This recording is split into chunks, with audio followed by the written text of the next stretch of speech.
here is Pankaj. He was the director of the film Selling Children, which you've just seen, and he's actually calling us from the traffic jam in India because there are protests at the moment for the new farming laws, and maybe he can tell us more about it in a second. Hello, Pankaj. Maybe you want to say hi. Hello, everyone who's watching the film online. Hello. I hope you like the film, and it was a very draining process making the film. But I hope people who are watching it online they like it.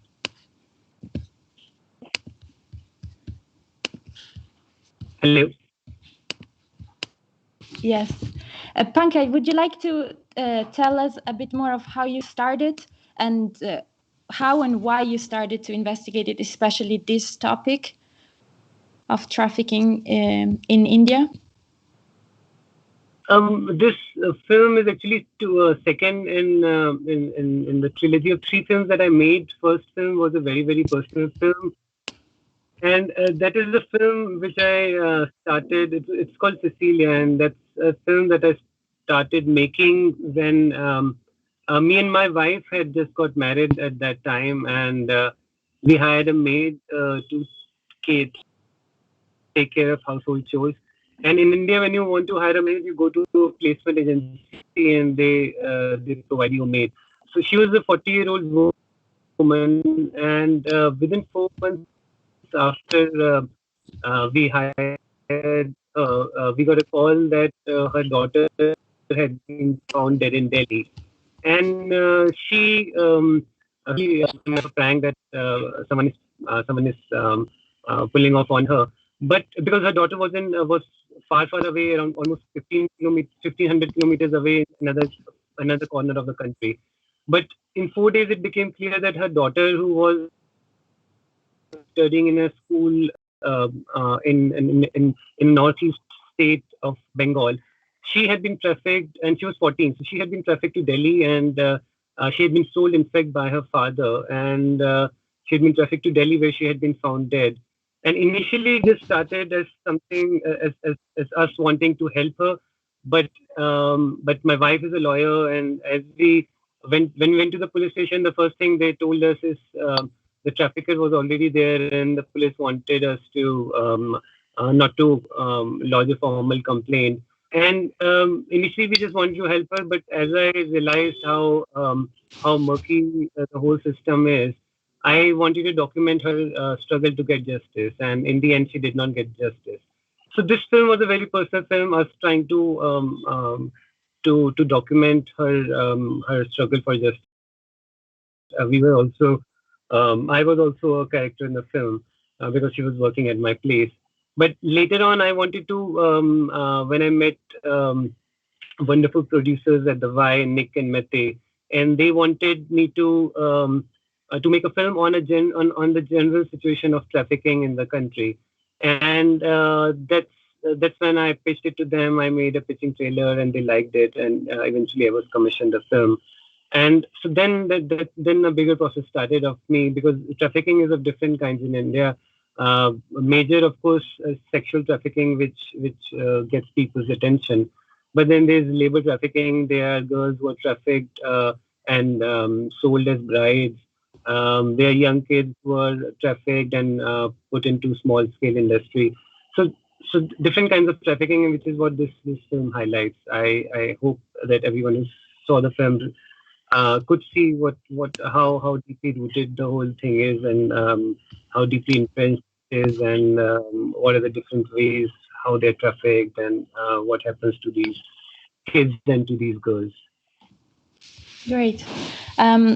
I want to reiterate to the audience, as Pankaj just mentioned, that film is one of 6 of a series called Why Slavery that the Y Foundation produced.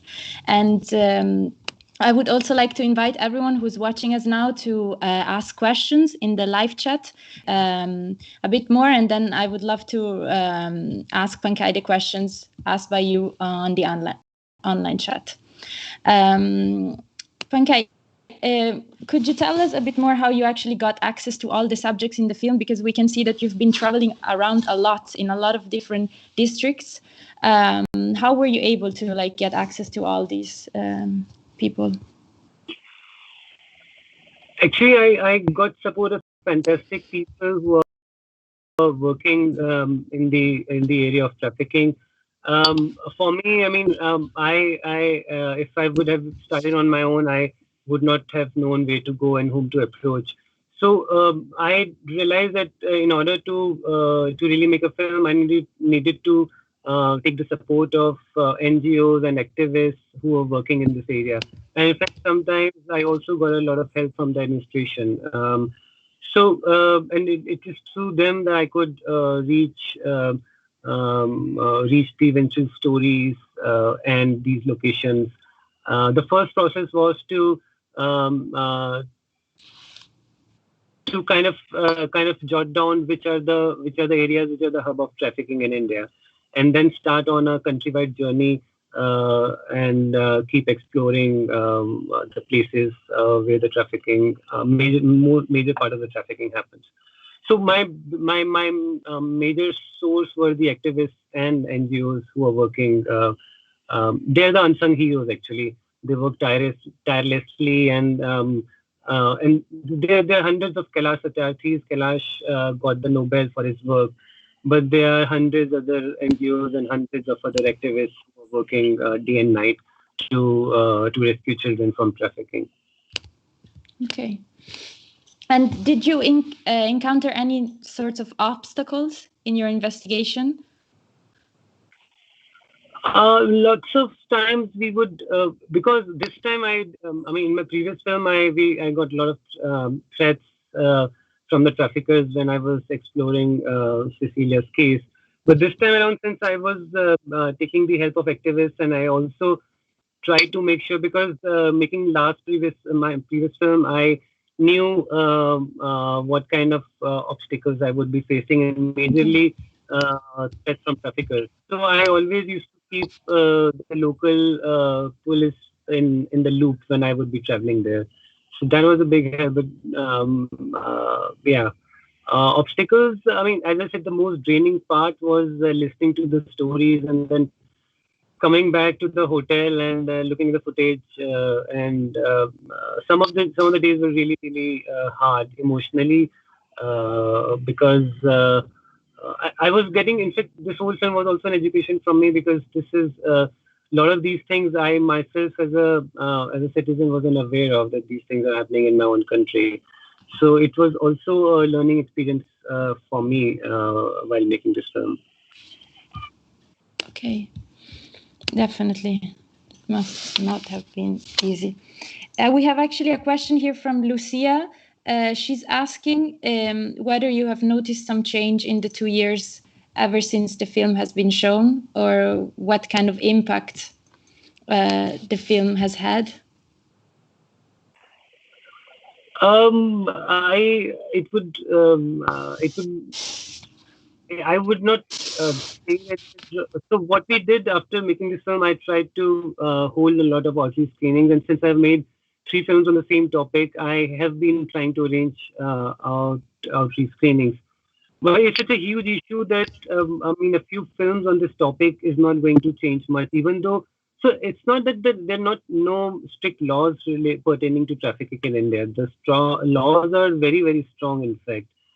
It's the implementation of these laws which is lacking, and which is what these activists and nowadays even the government is trying to look into. But as I said, things are more or less the same. The kids are still being trafficked. And in fact, with the lockdown and this was a 6 month lockdown in India, and so many people losing their jobs. In fact, over the last few months, these areas which are the hub of trafficking, I mean, they're the most active because it's the time when when the parents and people are most gullible is when traffickers are most active. So this is in fact the perfect time for them to lure the parents to sell off their kids with money because they think such strong losses of livelihoods. So more or less, I would say, I mean, it's really sad, but the things have hardly changed much. Though people are much more aware, uh, but I think it'll take a long time and lot more awareness campaigns before things can really change. Yeah.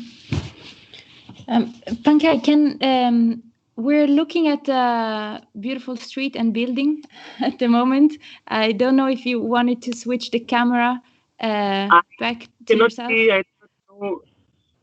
I do not. I can't. Because on the phone, I cannot see myself. I do not know what's happening, and Ah, can you? perfect. You're back. Yeah. That's great. Yes. Okay. Thank you so much. I actually have another question here from the online audience from Karen. Um, she's asking whether you agree that that this will not change without a violent event. The situation now. The situation of trafficking. Yes. I think there's so many social issues and social problems in India that there protests almost every day relating to one thing or the other. So as I said, as of now, I mean, what if you see behind me? I've parked myself in a silent corner where I could take this call. But I have been in the middle of a major traffic jam. I've been stuck on the road for almost 3 hours now. And what's happening is there are huge farmer protests happening across the country in India because they're not happy with some laws that the government has passed. They think that these laws favor big corporates and they will not be able to sell their produce at the prices that they want. And eventually, as is happening across the world, there will be a corporatization of agriculture. So there are major protests happening, and even with so many cases of coronavirus of COVID still happening in India, the people are still out on streets protesting, and farmers from all over the country have gathered in Delhi, and tomorrow is a nationwide strike. So what I'm trying to, and they protest almost every month with regard to something or the other. That's I mean, um, um, we have lots of problems, but that's one good thing of a democracy that people can raise their voices, they can come out on streets. But trafficking, I think, among all the social problems that exist in a country, trafficking, I do not know. But maybe because it does not affect the middle class, it does not affect regular people. Um, we still think that even though we are major contributors, as we are major contributors, but since it doesn't directly affect us, that maybe people are still not out on the street. And protests are usually are led by people who are affected. So, and the people in this case who are affected, they are mostly illiterate. They're not even knowledgeable about their own rights. So, with regard to trafficking, I don't really see any protests happening in our country anytime soon until unless the educated middle class they take it on their hands and they lead these protests. But as I said, there is so many problems, so many social issues, uh, and I think that trafficking is probably much lower down the list over which people would like to protest here in India. That's sad. Yes. I wonder. Oliver Kevin is asking online, what in your opinion could or should an ordinary citizen do after seeing this film or learning more about this issue? I think as an Indian, I mean, the best that we can do is raise our voice. If we see a child or a young girl being exploited somewhere, as I said, there's strong laws. Implementation needs to happen. And the government is, I mean, the bureaucracy is becoming more and more active these days. The cases are laws. Uh, Login takes its own course. It's a very slow process, but at least the judicial process is more active now. And as an individual, we can see that we are not ourselves contributing. As I said, that it's a middle class which is a major contributor. But most of us don't even know when we go to the placement agency the history behind the girl whom we are hiring for our homes. And if people are more educated and take a little more pain to make sure that the people that they're hiring and the product that they're using has not been made uh, has does not have trafficking in the whole cycle involved in it, then I think, and this is not just with regard to anything, it's regard to because so many products out in the market are made by kids. Carpet industry has seen a huge revolution. That decade and a half back, a lot of carpets were woven by kids. Uh, a decade back, there were not even decade back, 4 5 years back, there was a raid in a huge factory near Delhi where footballs were being made by kids and exported to Europe. So I think as individual consumers, if we can just make a conscious effort to make sure that the product that we are buying and consuming has not been made by child labor or by traffickers, then I think we would have done our bit. Yes, I think that's what the message of many of the films actually in this series is about, to like get more information about the topic and have a conscious lifestyle and consumption choices. There is an interesting question asking the social and economic context which frame or entrap people as trafficker. They're asking how and why do certain people become trafficker at all in India? I think most of the traffickers become traffickers again for the lure of the money. Because the traffickers are come from the same paths where they traffic these girls, and it's the lure of money which a lot of traffickers which usually change their ways, mend their ways. They become they.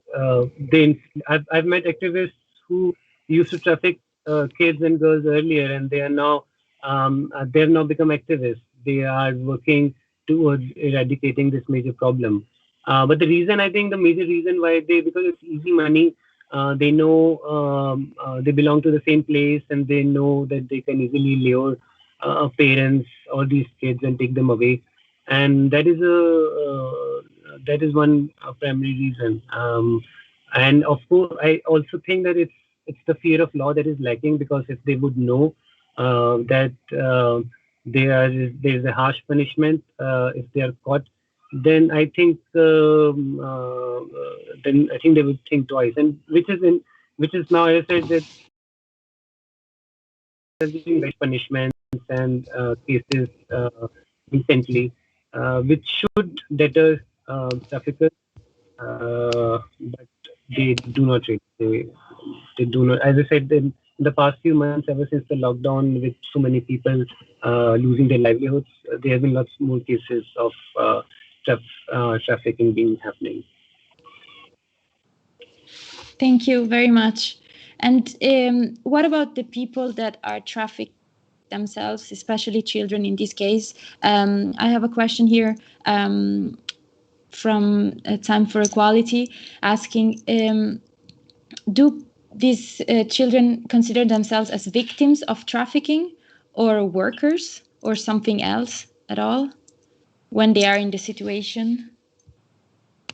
I don't think they have time to think at all, because most of the kids who are victims of labor trafficking, who are trafficked and put into small scale industries, they're put into 16-hour shift, 17-hour shift, 18-hour shift, and they barely get to sleep 5 6 hours, excluding the meal time that they get. So the kids I've interviewed, they hardly, I mean, they are in such harsh circumstances, working 16 to 18 hours a day and barely getting any time to sleep, that they have hardly any time to think. But at the same time, they are kids who, when they're rescued, they are put into shelter homes. They are activists, and the government try to rehabilitate them. Then there have been examples where these kids have gone on to become really educated people, and some have gone on to do jobs abroad. Some, as activists, have gone on to speak at United Nations. So, but at the same time, I think they are not. I mean, one of course, kids as they mostly are illiterate. They have never been to school, and that's the reason why they end up being trafficked. And secondly, they are in such harsh circumstances that they just go through the whole routine. They do not even know if they will ever see. Uh, so, for example, there was this one time when group of people, including a lot of kids, were rescued from a mine. And when these kids came out and they were given a banana, the kid started eating the banana like that because he hadn't even seen a banana in his life. He had been born in this quarry, in this mine, and he had been because his parents were in a bondage situation. So these kids have never been they didn't know the outside world, and they were in such harsh conditions. And when this child was given a banana, she did not even know that she's supposed to peel that banana, and she just started eating it like that. And this is not a very old incident. This is just a 4-year-old incident. So I think the kids just do not understand the kind of situation that they are in. Okay. Okay, but it's great to know that some of them have come out of it to become activists for this cause and like try to stop it for others. I'm asking myself. You said that the ones that were able to become public speakers or work with this in the future, they were often put in shelter homes. Is this the norm? Like, are kids that have been trafficked not sent back to their families because there is the risk of this happening again? Yes, precisely. Yes, that's so. So it depends upon case to case. When the kids have been trafficked without the knowledge of their parents, and because when they're rescued for a few weeks, they have to undergo counseling because they have been under such huge mental and physical trauma that it takes them a lot of time to even get out of it. So for a month, they're in a government shelter home. Anyways, I mean, every kid is in a shelter home. It could be a shelter home run by an activist partner organization or a government shelter home, and they undergo a counseling session during this time. And if uh, the activists think that they will be safe if they're sent to if they would be sent back to the villages, then they're sent back. But in case there are chances of them getting trafficked, then they are put into government-run shelter homes or shelter homes uh, run by the activists. The government shelter homes are not really. I mean, it's best if they end up at activist shelter homes because the shelter homes run by government have they lack even the basic facilities. But still, I mean, the whole process is that they would undergo a counseling session, and after that, the person will decide whether they can be sent back to their home or they should be sent to a rehabilitation center. And most of the kids who have done well, in fact, are the ones who have been sent to a rehabilitation center where they have access to schooling and to a better life. This even when the kids get back to their villages, and if they're not trafficked, the chances are that their parents will not be sending them to a regular school. Okay, and these shelters, are they widespread around India, or are they more centralized in some cities, or is there? No, they are all over the country in every part of the country. But as I said, the privately run shelter homes by NGOs, they are much better, and the kids have much better chances of rehabilitation if they end up there compared to government or in shelter homes. Because there have been incidents of kids being assaulted, including sexually assaulted at shelter homes also, especially government shelter homes. Okay. And now on a more political level, let's say, Oliver is asking a question. Do you think that there is a space for international pressure or diplomatic efforts from EU or Denmark to change or better the situation?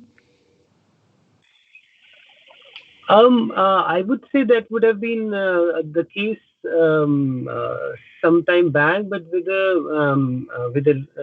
currently in India, India is headed by a very right-wing government, and the sad part is that they have come to power twice, second time with a huge majority. So, like all over the world, people are also becoming, especially in India, they're becoming more right wing in their whole approach, and that is because the government has hijacked all the media and both print and electronic media, and news channels are more of a propaganda machines now, rather than being sources of disseminating information. um, in fact, Justin Trudeau, the Canadian PM, just spoke about the protests happening in the country day before yesterday. And he said that India needs to listen to its farmers. Also, because Canada has a lot of Sikh population, and these protests are being led by Sikhs, and that could be the reason. But I mean, he did he there was a statement by him, and then immediately within a few hours, Indian government released a statement that uh, India can very well manage its own affairs, and it does not need to listen from foreign prime ministers about issues happening in our own country. And then Justin Mm. Trudeau again was asked about this, and he said that Canada will always stand for human rights issues across the world. So what I'm trying to say is that Indian government probably a few years back, the chances of pressure would have been much larger. But in the current scenario, the kind of government that is heading India, I don't see that pressure from outside will change anything much.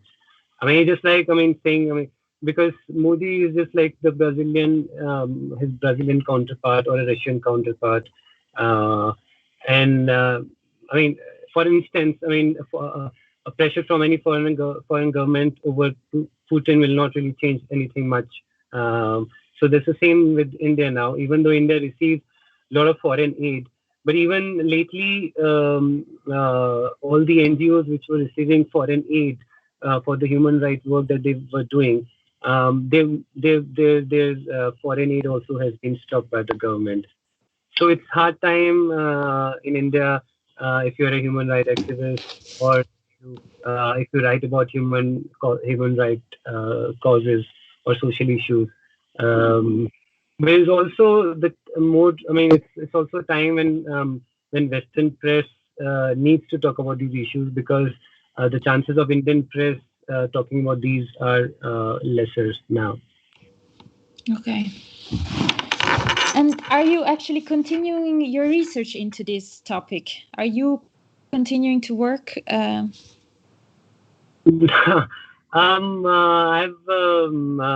I mean I've had to answer this question a lot of times. So people ask me.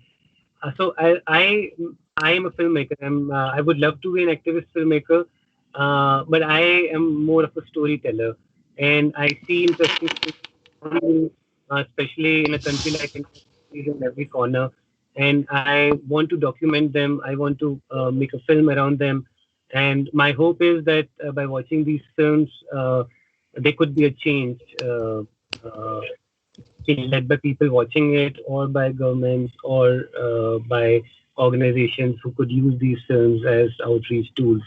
But I would, as I said, I like to tell stories, and I would like to move on to new things. And there are um, three films that I'm working on.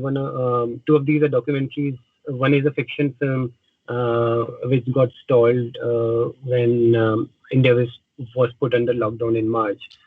So I would love to continue, but I would. I just have so much time at hand, and my I love to do be part of outreach screenings. I still over the last 9 months, 10 months, these outreach screenings have stopped. But I still partner with local organizations in India to conduct outreach screenings and take these two areas where I think that screening these films could lead to a change. But as I said, I'm not an activist. I'm a filmmaker, and I have already moved on to other stories. And especially since these three films were very, very emotionally draining on me, and I wanted to make. I was, in fact, dying to move out of this and do films on some lighter topics, and which is what I'm doing currently. And India has so many, so as I said, India has so many social issues and social problems that one life as a filmmaker is not sufficient to be talking about them. Of course, of course. But thank you very much for doing these three great works. Actually, is there a way that the audience can access Cecilia or and the other film? Do you have them online, or do you plan? Are they gonna be screened somewhere? Uh, They are not online, but I can always send. I mean, anyone who's interested, I could always send them a viewing link. You can. I mean, I can easily be found on Facebook, and I am easily available. I mean, I can easily be looked up online. And anyone who's interested in watching any of these films, they can reach out to me, and I would be only glad to share the viewing links with them. And if you want, you can also share my email ID with them. okay, wow, that's great. Thank you so much, Pankaj, for your time and for answering all these Thank you. questions and for your great work. Yeah, it was pleasure talking about this. I mean, it's been because of the lockdown. So as I said, the outreach screenings have stopped, and I'm talking about this issue after a long time. And I love interacting with audience. Of course, things are not the same when you're interacting with them online in a virtual world. But as I said, I'm talking about this issue after a long time, and it's something which is close to my heart, and I had a nice time answering questions, and it was a pleasure. Thank you very much. Thank you so much. Yes. And hopefully we will hear from you soon again. Absolutely, absolutely. Thank you for having me. Bye bye. I say bye bye also from all the audience that was watching you online. Bye to everyone. Thank you for watching the film. Thank you.